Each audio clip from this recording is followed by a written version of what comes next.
তোমার আসন শূন্য আজি, তবে তোমার আদর্শে আজও পূর্ণ হয় ভারতের প্রতিটি হৃদয়। তোমার স্মৃতি চিরকালীন, তুমি ছিলে, আছো, থাকবে। 1940 সালের 12ই মে ঝাড়গ্রামের আকাশে তখন সোনালী সূর্যের আলোয় মিশে উত্তেজনা আর অগণিত মানুষের দীর্ঘ অপেক্ষা। লালগড় মাঠ, যার বর্তমান পরিচিতি দুর্গা ময়দান নামে, তা একটু একটু করে ভরে উঠল মানুষের সমাগমে। জনতার কণ্ঠে স্বাধীনতার স্পন্দন, তাদের চোখে এক অটুট প্রত্যয়। ভারতবর্ষের মুক্তির লড়াইয়ে নেতৃত্ব দিতে ঝাড়গ্রামের বুকে পা রাখলেন স্বাধীনতা সংগ্রামের এক উজ্জ্বল নক্ষত্র সুভাষচন্দ্র বসু। তার বজ্র কণ্ঠে ধ্বনিত হল, স্বরাজ ছাড়া আর কিছু নয়। মাটি স্পর্শ, মানুষের আবেগ আর স্বদেশ প্রেমের অঙ্গীকারে সেই সভা হয়ে উঠল এক জীবন্ত মহাকাব্য। জনসভা শেষে লালগড় মাঠ ছেড়ে সুভাষচন্দ্র এলেন স্থানীয় এক বিশিষ্ট ব্যক্তিত্বের বাড়িতে। বাড়িটি আইনজীবী ভূপেন্দ্রনাথ চক্রবর্তীর।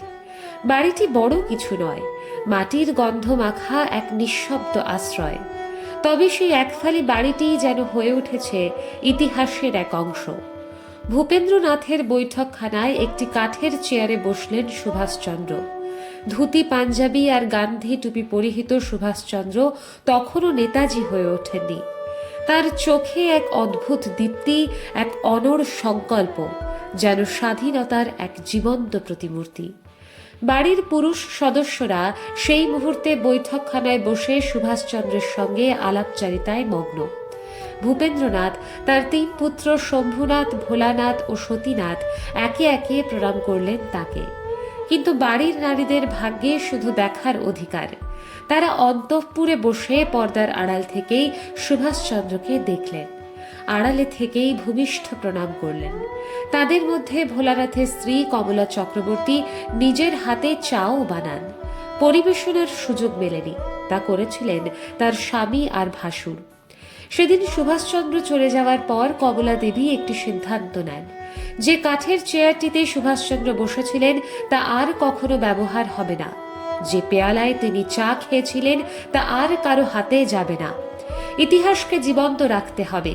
সেদিন থেকে সেই চেয়ার আর পেয়ালা চক্রবর্তী পরিবারের কাছে হয়ে উঠল এক অমূল্য নিদর্শন। এই চেয়ারটি হাত দিলে আমরা সুভাষচন্দ্রের স্পর্শ অনুভব করি।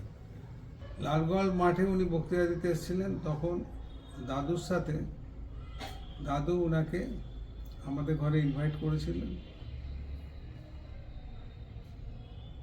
সামান্য চা জলখাবার খাওয়ার জন্য,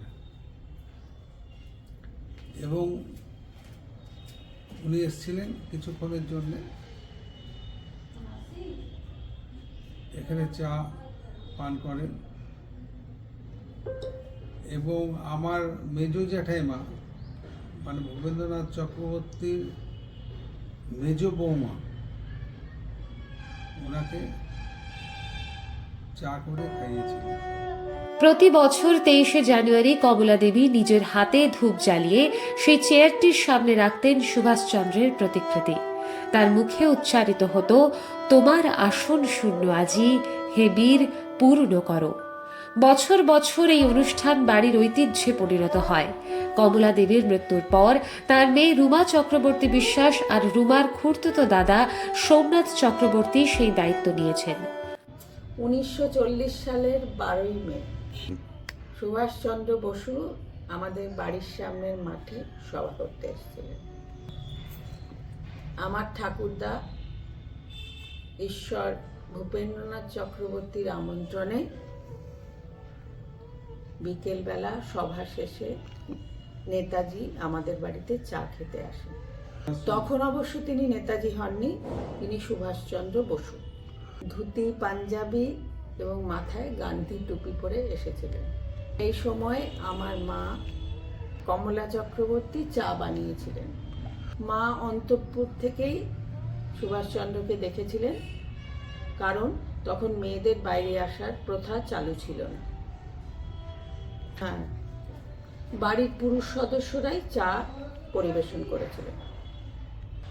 নেতাজি এই চেয়ারটাতেই বসেছিলেন এবং এই কাপেই চা খেয়েছিলেন এবং অতি যত্ন সহকারে আমরা এই চেয়ার এবং পেয়ালাটি সংরক্ষণ করে রেখেছি। এই চেয়ারটিতে কেউ বসেও না। এটা মোটামুটি 23শে জানুয়ারি এবং কিছু বিশেষ বিশেষ দিনে আমরা নেতাজির ফটো সাজাই এবং নেতাজিকে শ্রদ্ধা জানাই। আজও 85 বছর পর চেয়ারটি সযত্নে রাখা থাকে বাড়ির দোতলার ঘরে। চায়ের পেয়ালাটি শোকেশবন্দি। বছরে একবার 23শে জানুয়ারি সেগুলি একতলায় নামানো হয়। চেয়ারটির ওপর পেয়ালাটি রাখা হয়, যেন সেই দিনটির স্মৃতি আবার জীবন্ত হয়ে ওঠে। স্মৃতির হাত ধরে কালের সব বাধা অতিক্রম করে সুভাষ যেন ফিরে আসেন। সেই চেয়ারটি শুধু কাঠের বস্তু নয়, তা যেন আত্মত্যাগের প্রতীক আর এক স্বাধীনতাকামী দেশনায়কের মূর্ত স্মৃতি হিসেবে আজও সযত্নে শ্রদ্ধা পায় চক্রবর্তী বাড়ির অন্দরমহলে।